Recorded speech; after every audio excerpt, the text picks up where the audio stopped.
Anong mensahe ang kailangan nyong marinig nowadays?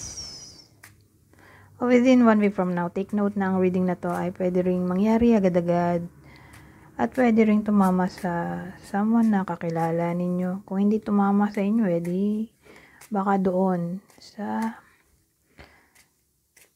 someone na kakilala nyo.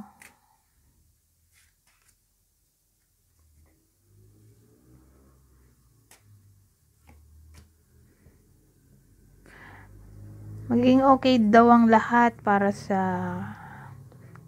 karamihan sa inyo. Kasi mababayaran ng dapat bayaran. Lalo na yung mga utang.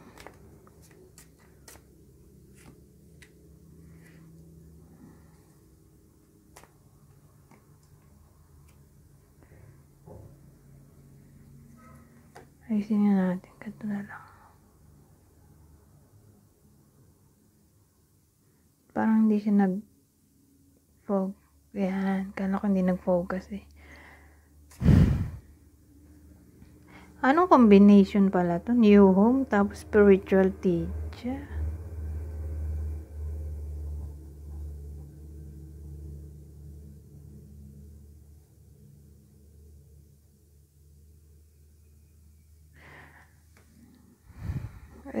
Di ano yan. Yung iba sa inyo magiging spiritual teacher sa loob ng bahay. Parang ako. Ganyan. Siguro magiging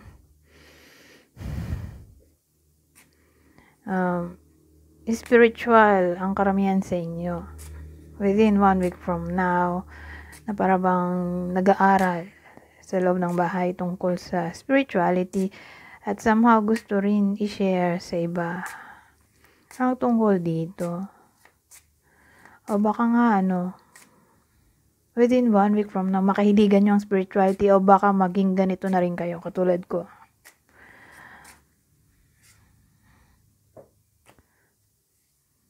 Pero new home daw eh.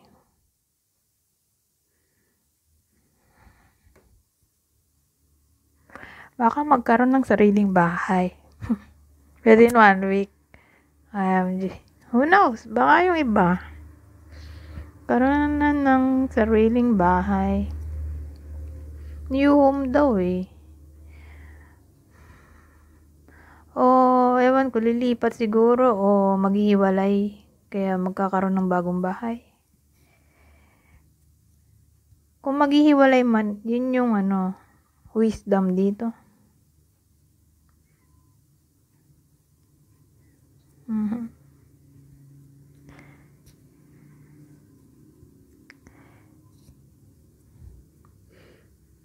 Ano tong spring season? Hindi ko alam sa yan.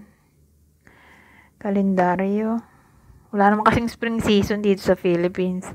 Hanapin nyo na lang sa internet. Pero sa spring season daw. Ano daw? Flower power.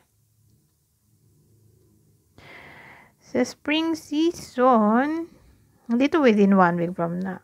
Pero kung tumama man spring season, sa panahon na mapanood nyo to kasi timeless ang reading na to. Ilapit nyo raw ang sarili nyo sa mga bulaklak. For some reason, magbibigay ito ng healing. Para sa iba sa inyo. So again, hanapin nyo na lang sa internet kung kailan ba yung spring season. Anyways,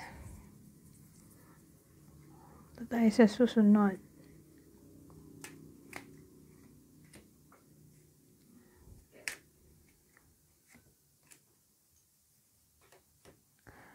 Walk away, business venture.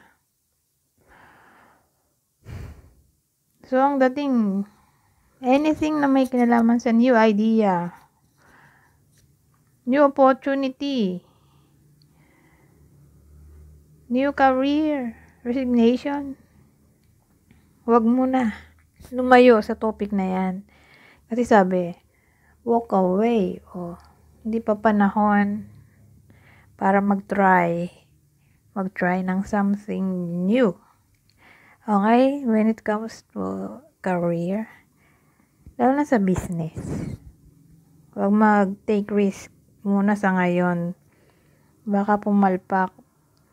Lalo na within 1 week from now.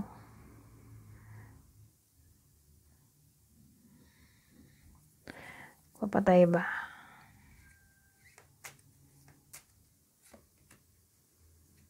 Ito, marriage. Ano yan? Ano yan? May kakasal daw sa iba sa inyo. May engage.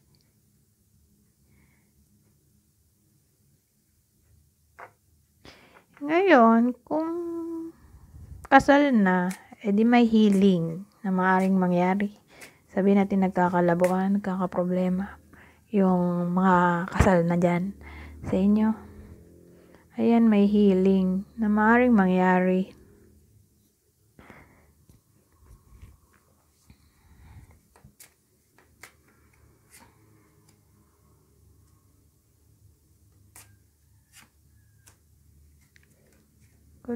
Anong combination to?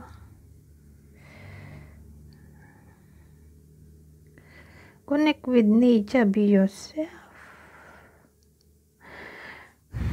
Ang dating sa akin,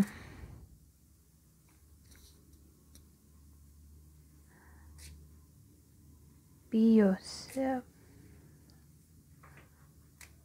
Mas maganda na gawin ng anything na may kinalaman sa passion, creativity. Kung nandun ka sa forest o nature, parang mas magiging imaginative o creative ka kapag nasa nature ka. Parang mas magiging unique ka. May embrace mo yung uniqueness kapag nasa nature ka. O yung sarili mo, parang mas bibigyan buhay mo ang sarili mo kapag nasa nature ka. Ganun eh. Parang mas magiging totoo ka sa sarili mo kapag nasa nature ka. So sabihin natin may scene na kailangan gawin. Mas maganda kung nasa nature. Sabihin natin nagpe-painting, mas maganda kung nasa nature. O again, may something na parang kailangan ng creativity. Maganda kung nasa nature. Parang mas magiging comfortable kayo kung nandun kayo sa nature. Tulas na to. Practice, practice, practice. Admit your true feelings to yourself. So, admit mo raw ang totoong feelings mo sa sarili mo, lalo na kung alam mo sa sarili mo na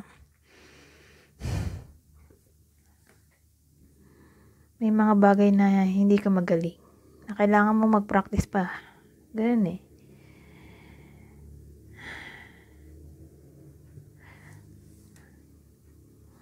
Na, halimbawa, kailangan ibaba ang ego kung alam sa sarili na hindi kaya. At bumalik ulit sa pagpapractice. Ganun eh. O kung di man kayo to, ayun nga, baka tumama sa ibang tao na kakilala ninyo na magiging somewhat egotistic. Ang dating, di na raw nila kailangan ng practice dahil well experienced na daw, ganun. Anyways, hanggang dito na lang. Goodbye for now.